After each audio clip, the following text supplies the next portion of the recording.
Evangelho de Lucas, capítulo 18, do verso 1 até o verso 8. Disse-lhe Jesus uma parábola sobre o dever de orar sempre e nunca esmorecer. Havia em certa cidade um juiz que não temia Deus e nem respeitava homem algum. Havia também naquela mesma cidade uma viúva que vinha ter com ele, dizendo: julga a minha causa contra o meu adversário. Ele por algum tempo não a quis atender, mas depois disse consigo: bem que eu não temo a Deus, nem respeito a homem algum. Todavia, como essa viúva me importuna, julgarei a sua causa, para não suceder que, por fim, venha molestar-me. Então disse o Senhor: considerai no que diz esse juiz iníquo. Não fará Deus justiça aos seus escolhidos, que a Ele clamam dia e noite, embora pareça demorado em defendê-los? Digo-vos que depressa lhes fará justiça. Contudo, quando vier o Filho do Homem, achará porventura fé na terra? Até aqui, queridos, a leitura da palavra de Deus. Oremos mais uma vez, pedindo a orientação do Senhor na compreensão da sua palavra. Ó Deus, te damos graças por esse dia tão abençoado na vida da nossa igreja. Te damos graças por esse momento em que juntos podemos te cultuar publicamente.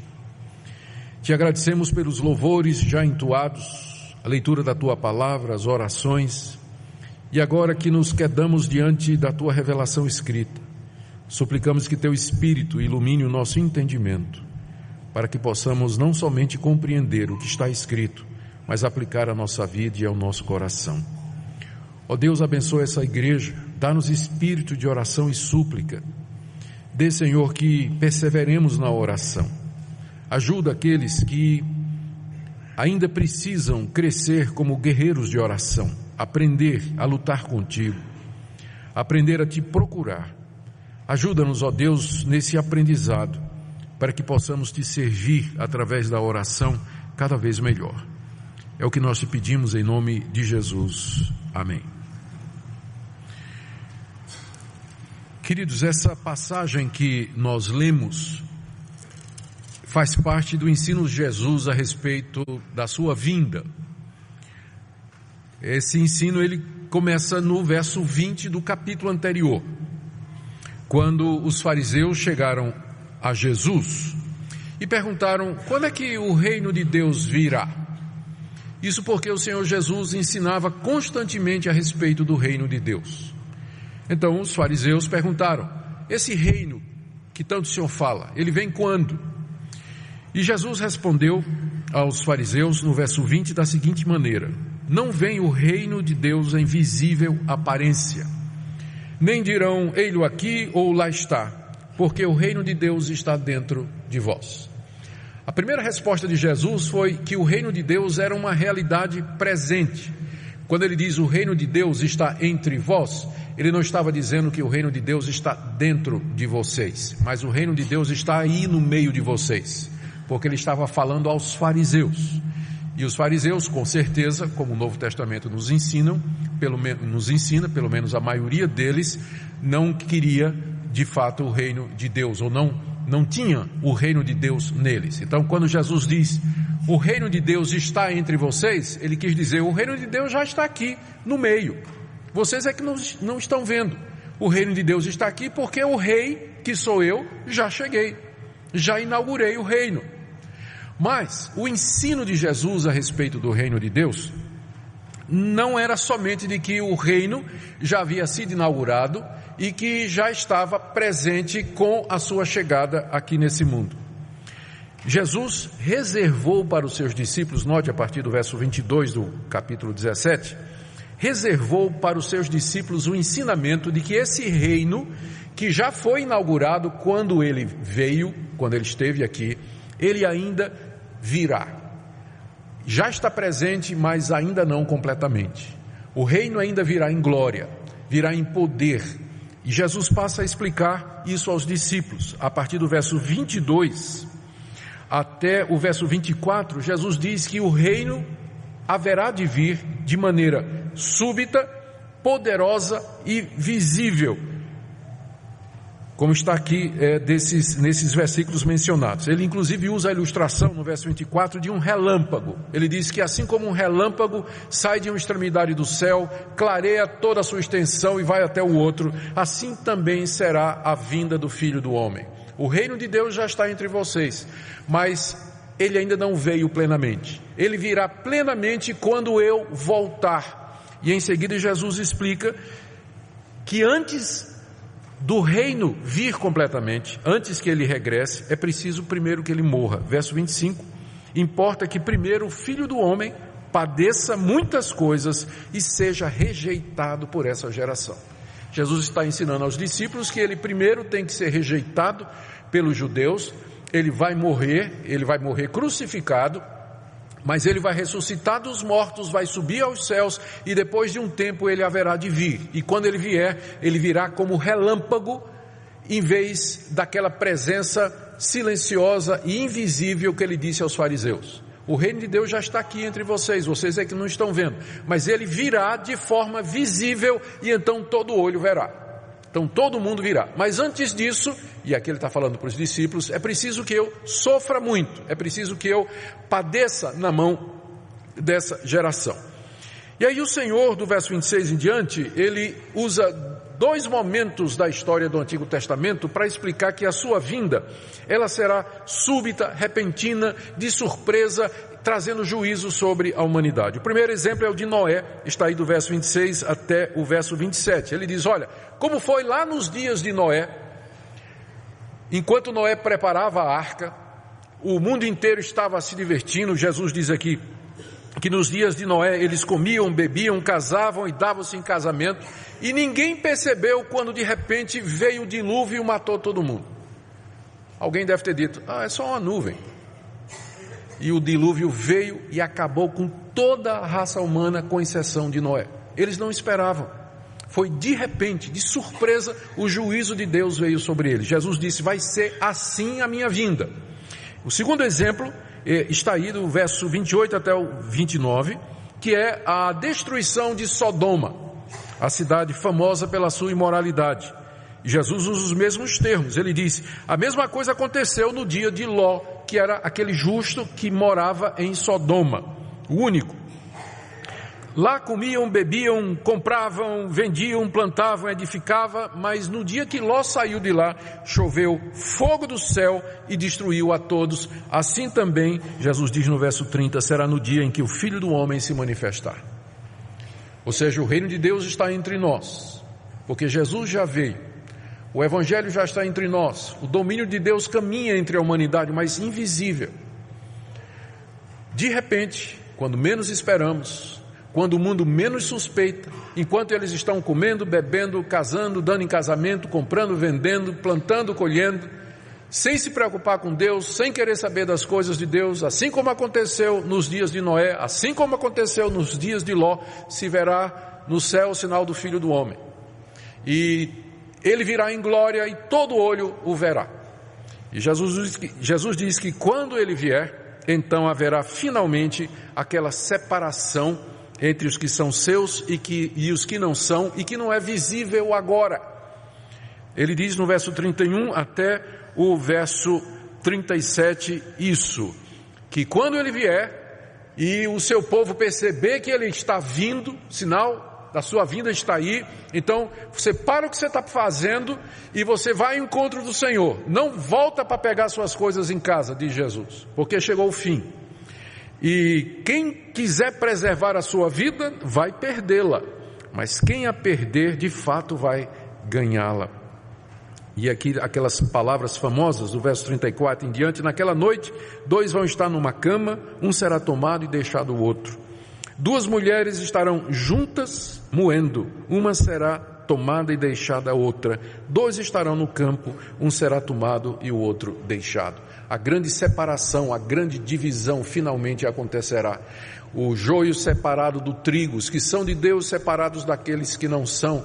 Isso tudo acontecerá na vinda do Senhor Jesus, e naquele dia o Senhor Jesus haverá de fazer justiça. Ele haverá de estabelecer o seu reino finalmente. Mas às vezes parece que isso demora. Já fazem 2000 anos que ele disse essas palavras. Já na época, já no primeiro século, os cristãos já olhavam ansiosos para o futuro e se entreolhavam perguntando: por que ele demora? Por que a sua promessa não se cumpre? Por que Deus tarda realizar aquilo que ele prometeu? Por que o seu reino não vem de maneira final e a justiça é estabelecida? Enquanto o tempo passa, os ímpios continuam a fazer injustiça, a opressão continua acontecendo, o mal prospera, e os servos de Deus, aqueles que temem a Deus, passam por angústias e dificuldades. Quando é que o Senhor Jesus vai voltar? E aí a gente desanima. A gente desanima, porque parece demorado, parece distante. Por que ele tarda? Por que ele demora? E a nossa tendência é desanimar. É então que Jesus conta essa história aqui, que começa, aliás, que está no início do capítulo 18. Jesus lhes disse uma parábola sobre o dever de orar sempre e nunca esmorecer. O dever de orar sempre e nunca esmorecer. Eu queria então com vocês, nessa noite, ver o que nós podemos aprender dessa parábola que Jesus nos contou e as implicações que ele tirou dela para a nossa vida de oração. O que é que os discípulos deveriam fazer diante da perspectiva da vinda de Jesus, especialmente quando essa vinda parece demorada, quando Deus parece não estar ouvindo as orações ou quando ele parece distante de nós?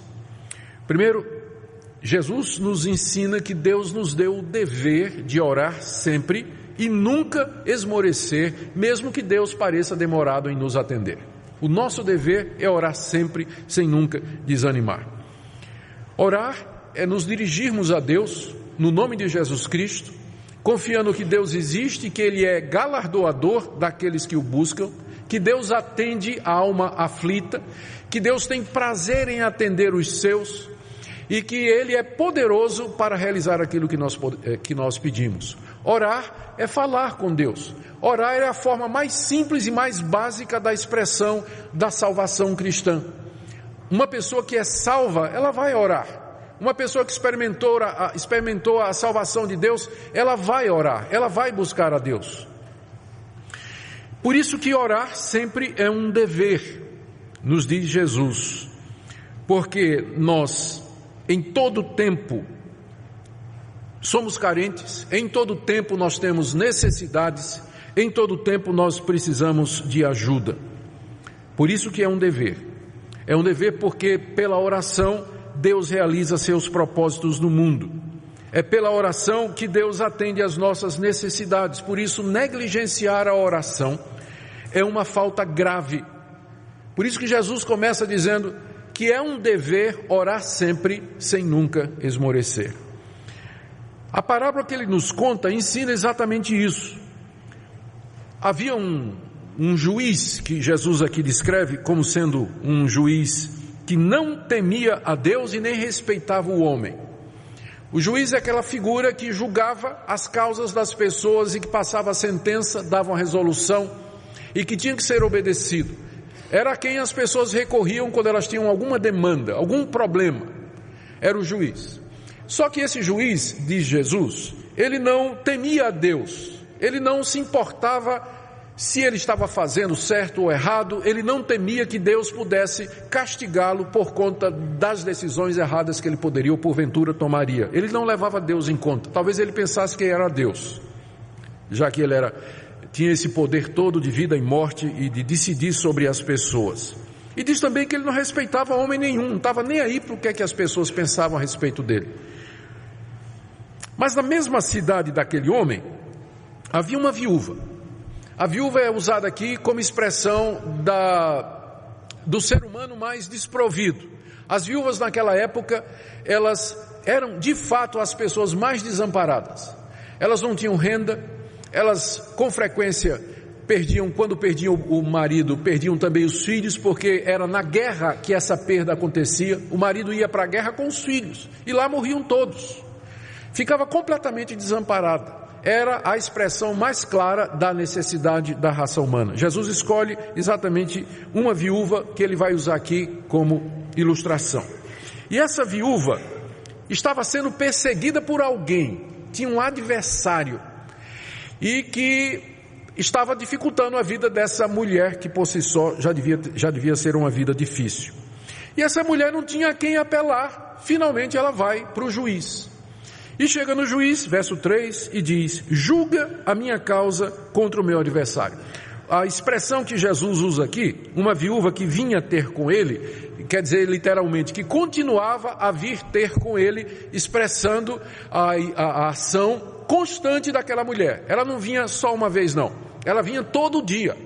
Todo dia aquela mulher ia lá na porta do juiz e dizia: julga a minha causa.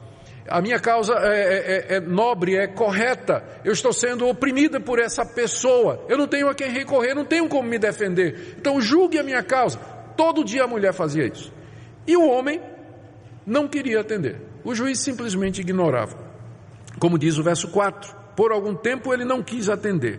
Mas depois esse homem começou a pensar e disse o seguinte: eu não temo a Deus e nem respeito homem nenhum. Quer dizer, eu não dou bola para ninguém. Mas como essa viúva me importuna, julgarei a causa dela, para não suceder que por fim venha a molestar-me. Por enquanto é só importunação. Daqui a pouco eu vou ficar muito chateado, eu vou ficar molestado por essa importunação. Então antes que essa mulher se torne um espinho na carne para mim, eu vou resolver o caso dela, porque eu não aguento mais essa mulher todo dia na minha porta dizendo: julga a minha causa, julga a minha causa, julga a minha causa. Então, por motivos puramente egoístas, esse juiz iníquo, ele resolveu atender a petição da viúva, que não tinha dinheiro para suborná-lo, que não tinha dinheiro para colocar o processo dela na frente dos outros. Ele resolveu atender o pedido dela por causa da importunação dela. E Jesus, então, tira algumas considerações a respeito da oração para os seus discípulos. A primeira está no verso 6, ele diz: considerai o que diz esse juiz iníquo. Porque embora o juiz fosse iníquo, isso não quer dizer que ele não podia dizer uma coisa certa. Se ele não tivesse dito uma coisa boa, ou pelo menos expressado alguma verdade, Jesus não teria dito: ouçam o que ele está dizendo.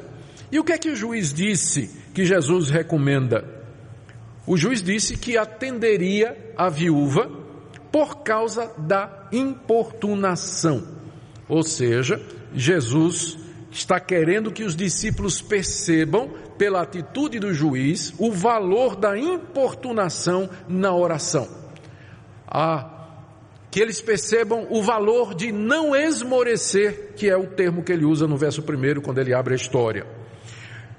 O ponto da comparação aqui é o seguinte: se um juiz iníquo, que não temia Deus e não respeitava homem nenhum, resolveu atender uma viúva persistente, porque ela o importunava, quanto mais o Deus justo não vai atender as orações dos seus eleitos que batem na sua porta noite e dia. Esse é o ponto da parábola, esse é o ponto da história. Esse é o ponto da história. Então, se um juiz iníquo resolveu atender a viúva, quanto mais um Deus justo atenderá aqueles que são seus. Aqui então o Senhor Jesus nos orienta e nos fala sobre o valor da persistência e da importunação. Segunda coisa que ele nos ensina aqui, está nos versos 7 e no início do verso 8, é que Deus haverá sim de nos atender. Deus haverá de responder às nossas orações. Por quê? Verso 7, não fará Deus justiça aos seus escolhidos?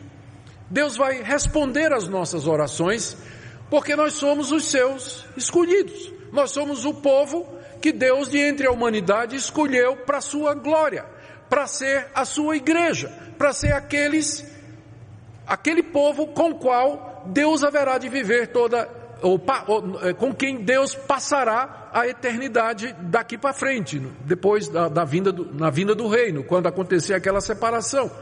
É o povo que Deus amou e que Deus separou antes que o mundo existisse. Esse é o termo que é usado para designar a igreja, os escolhidos de Deus. Essa escolha não é feita com base em mérito, não é feita com base em presciência, é uma escolha que é feita com base no amor misterioso, perfeito e justo de Deus, que nem sempre revela os seus motivos e suas razões na Escritura. Mas Deus vai atendê-los porque Deus já atendeu a coisa mais importante, que foi o perdão de pecados.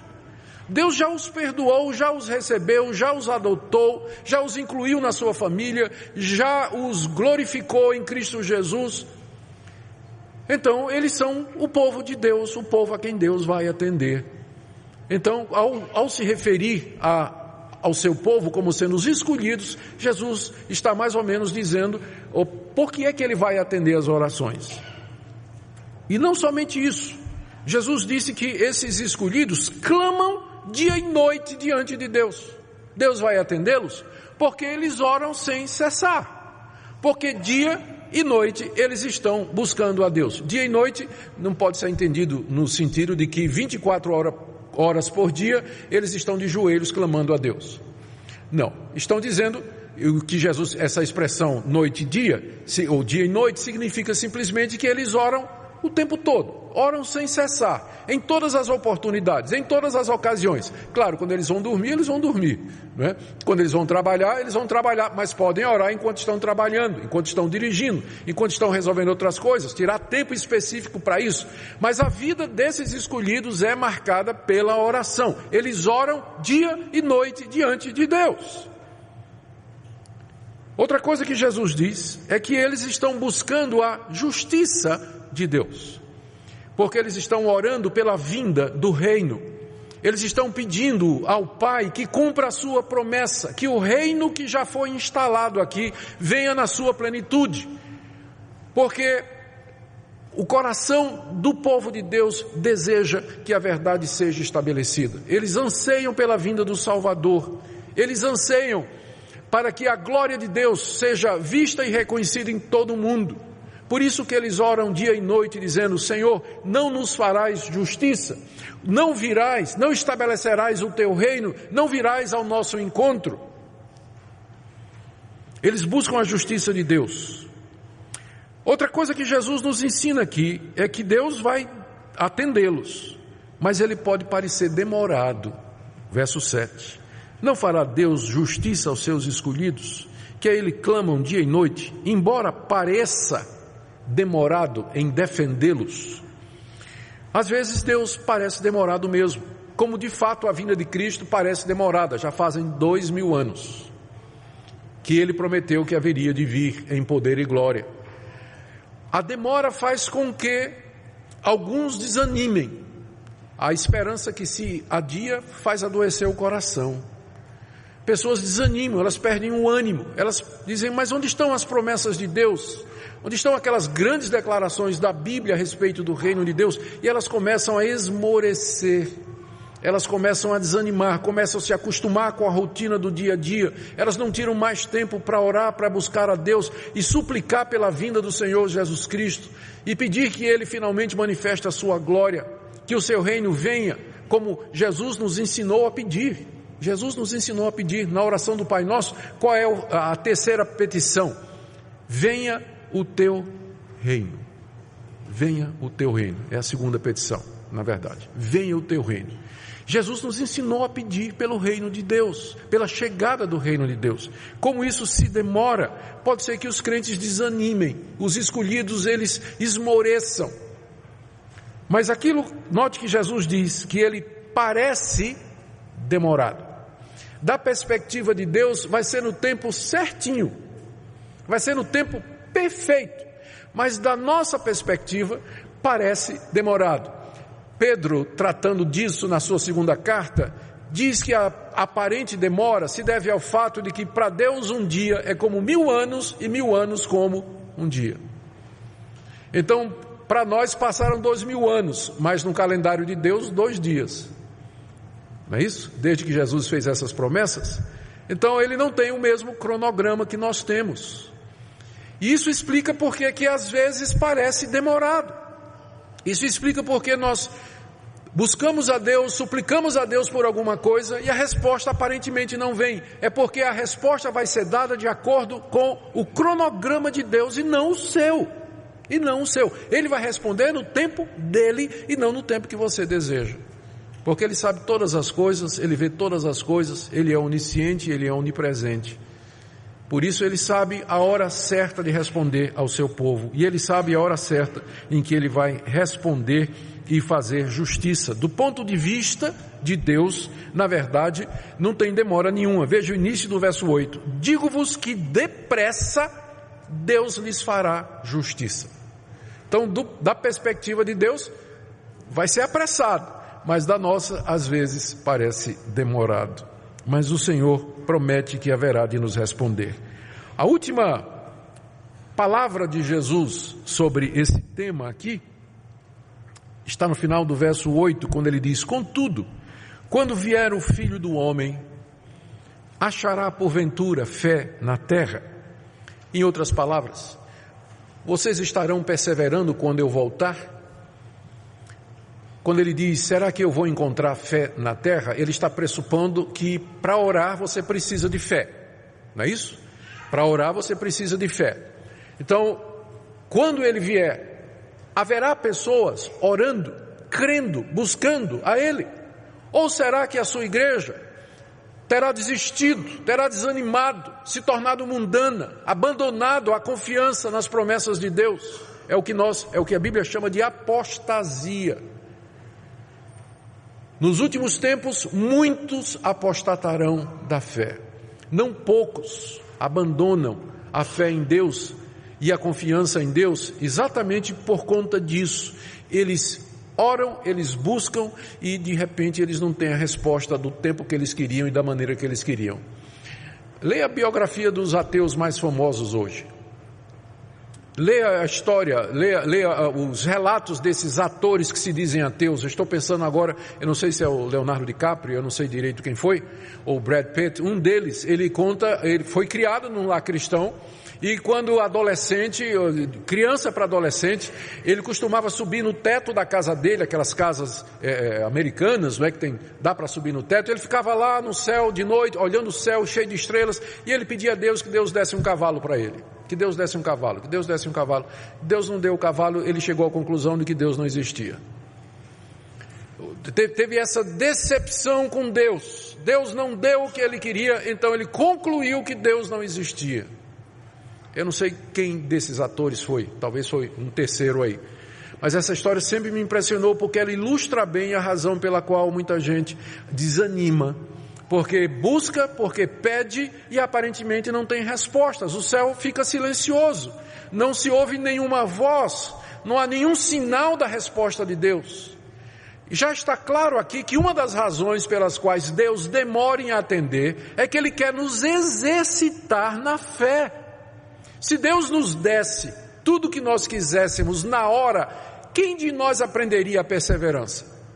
Quem de nós aprenderíamos a importunação? Quem de nós aprenderíamos a pedir e continuar pedindo e não desistir, continuar confiando? Ora, Deus está muito mais interessado em nos ensinar a ser cristãos maduros do que atender os nossos pedidos. Por isso que os pedidos demoram. É por isso que eles demoram mesmo. E é por isso que às vezes Deus não dá. Ele quer saber se você o ama pelo que Ele é ou se por aquilo que você pode obter dele. Ele parece demorado por várias razões, mas há uma promessa aqui, de que finalmente Deus vai responder todas as nossas orações. O Senhor Jesus voltará em glória, e todos os anseios do nosso coração serão cumpridos. Até que Ele volte, a nossa atitude tem que ser a atitude de orar sem cessar, perseverar na oração. Eu quero concluir com algumas aplicações. Primeiro, embora Deus seja soberano, fica muito claro aqui do que Jesus está nos ensinando, embora Deus seja soberano, todo-poderoso, onisciente e onipotente, Ele determinou a oração perseverante como dever do seu povo até a vinda de Jesus. Deus não precisa das nossas orações, com certeza não. Ele não precisa das nossas orações para fazer o que Ele quer, mas na sua sabedoria, Ele determinou que Ele nos ouviria e nos abençoaria através da oração. Ele estabeleceu isso. Portanto, a oração é peça fundamental, é um exercício crucial, indispensável na nossa vida como cristãos aqui nesse mundo. Porque Deus, se Ele quisesse, Ele nos abençoaria sem que nós nem pedíssemos. Aliás, tem ocasiões em que Ele faz isso. A gente nem pediu, já chegou. Mas o meio normal, comum, regular, pelo qual Deus atende as nossas necessidades, supre as nossas falhas, e o que nós dependemos dele é mediante a oração. É mediante a oração. Isso é muito claro no que nós acabamos de ler aqui. Outra aplicação aqui é que essa oração, Deus quer que seja perseverante. Deus quer que nós insistamos com Ele, que nós instemos com Ele, que nós o importunemos. Eu estava lendo um comentário e, como eu não tive tempo de dar uma checada aqui, eu resolvi que não ia nem mencionar, mas acabou vindo aqui, eu vou mencionar. Parece que essa palavra importunar, ela é a tradução de uma palavra hebraica que significa deixar alguém com o olho roxo. Eu achei tão pitoresco isso, né? Em que sentido uma pessoa importunada fica de olho roxo? De tanto chorar de raiva, provavelmente, né, que está sendo importunado, ou porque a pessoa que está importunando, eu pensei, deu um direto no olho da pessoa, né? Eu não sei, mas parece que de fato, essa é a figura que está por detrás da palavra hebraica, de onde veio a palavra grega que significa importunar. Eu prometo que eu vou dar uma pesquisada para ver se é verdade mesmo, porque eu achei muito interessante para ser verdade, mas faz todo sentido, não é? A perseverança, ela é ensinada claramente em toda a palavra de Deus. Mais uma aplicação aqui, ou uma explicação. É preciso fazer a diferença entre perseverar na oração e aquilo que o próprio Jesus condenou, chamando de vã repetição. Ali em Mateus capítulo 6, o Senhor Jesus diz: quando vocês orarem, vocês não vão usar de vãs repetições como os gentios que pensam que pelo muito falar eles serão ouvidos. É claro que o que Jesus estava proibindo aqui não é o que ele está recomendando aqui. O que ele está proibindo ali é as pessoas ficarem repetindo palavras como se a repetição em si tivesse algum poder mágico para mover a mão de Deus ou inclinar o coração dele.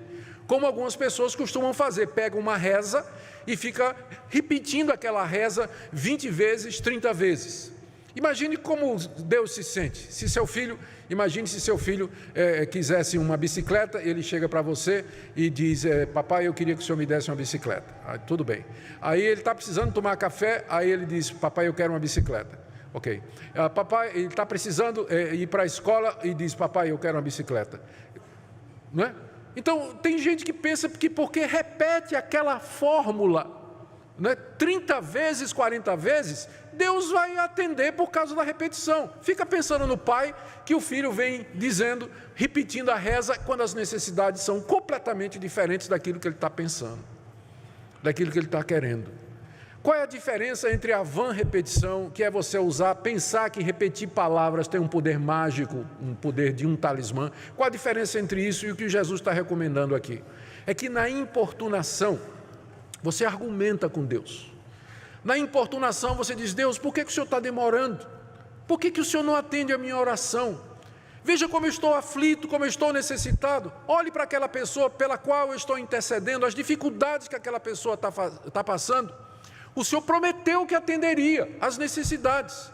O Senhor já me respondeu antes, por que o Senhor não responde agora? Amanhã eu volto. E no dia seguinte lá está você de novo: Senhor, ontem eu pedi isso para o Senhor, e o Senhor não respondeu. E eu queria saber do Senhor, por que o Senhor não respondeu? Será que eu estou pedindo da maneira errada? Sonda o meu coração, Senhor. Tem algum motivo errado em mim?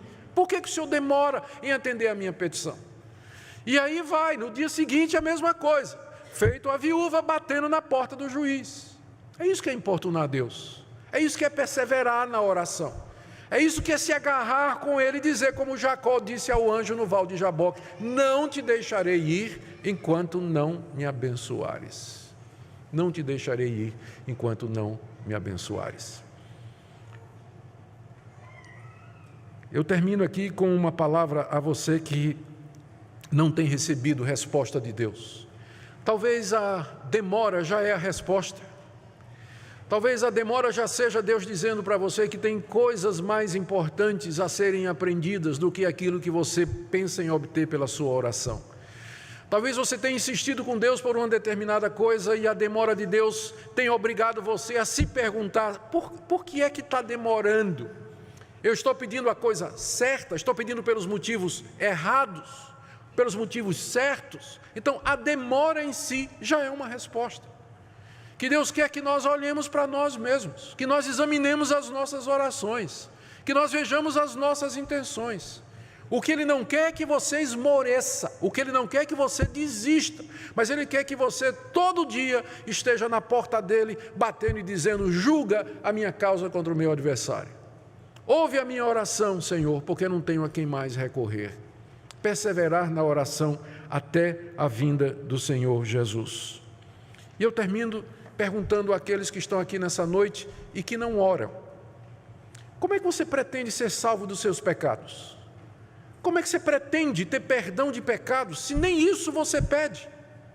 Se você não chega diante de Deus, o Todo-Poderoso, que é capaz de fazer você infeliz eternamente no inferno, se você não chega para Ele, se humilha e diz, tem misericórdia de mim, pecador, perdoa os meus pecados, muda a minha vida. Como você espera ser salvo? Como é que você espera ir para algum lugar bom depois da morte, se você não fala com aquele que pode decidir para onde você vai depois da morte? E depois de crente em Jesus, o que aconteceu que sua vida de oração, ela praticamente é inexistente? O que aconteceu que você tem dificuldade em fazer isso que essa mulher está fazendo aqui, que essa viúva está fazendo, clamando a Deus, clamando ao juiz, pedindo ao juiz, que equivale aos escolhidos, clamando dia e noite diante de Deus? Onde é que caiu? O que aconteceu? Eu queria que nessa noite você, diante de Deus, tomasse o propósito de dizer, Deus, eu desanimei um pouquinho, é verdade, eu dei uma esfriada, mas eu quero retomar a minha vida de oração. Eu vou perseverar, eu vou continuar até o dia da vinda do Senhor Jesus. Se eu estiver vivo para isso ou se eu morrer antes. Mas até o meu último momento aqui nesse mundo, ou pela morte ou pela vinda de Cristo, eu estarei diante de Ti, suplicando e dependendo de Ti, porque Tu és o meu Deus, o meu Criador, o meu Redentor, e para Ti eu quero viver. Que nessa noite você tome essa decisão de ser um homem e uma mulher de oração. Que a oração faça parte da sua vida, e você verá como a importunação, a busca constante e contínua de Deus vai mudar a sua vida, e vai abrir portas. E você será um testemunho vivo do Deus que prometeu que haveria de fazer justiça ao seu povo, ainda que pareça demorado para com eles.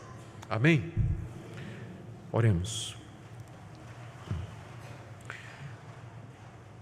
Senhor, Tu não és como aquele juiz iníquo, Tu és um Pai bondoso, um Pai amoroso, que se compadece dos filhos e que, porque nos ama, nos ensina.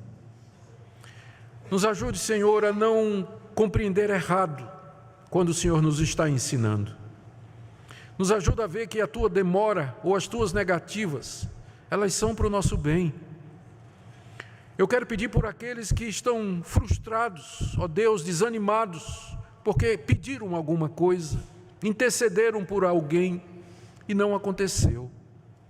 Eu quero pedir, Senhor, que o Senhor restaure a confiança dessas pessoas nas Tuas promessas. Que o Senhor renove o espírito de oração e de súplicas, trazendo arrependimento e quebrantamento. Eu quero pedir, Senhor, por essa igreja, dá-nos espírito de oração e súplica.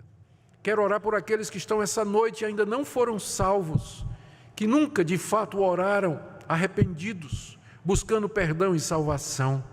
Que nessa noite haja salvação aqui, Senhor. Nós pedimos, ó Deus, que em tudo Tu nos ouças e que pelas respostas às orações o Senhor seja glorificado e exaltado. É o que nós Te pedimos no nome precioso de Jesus. Amém.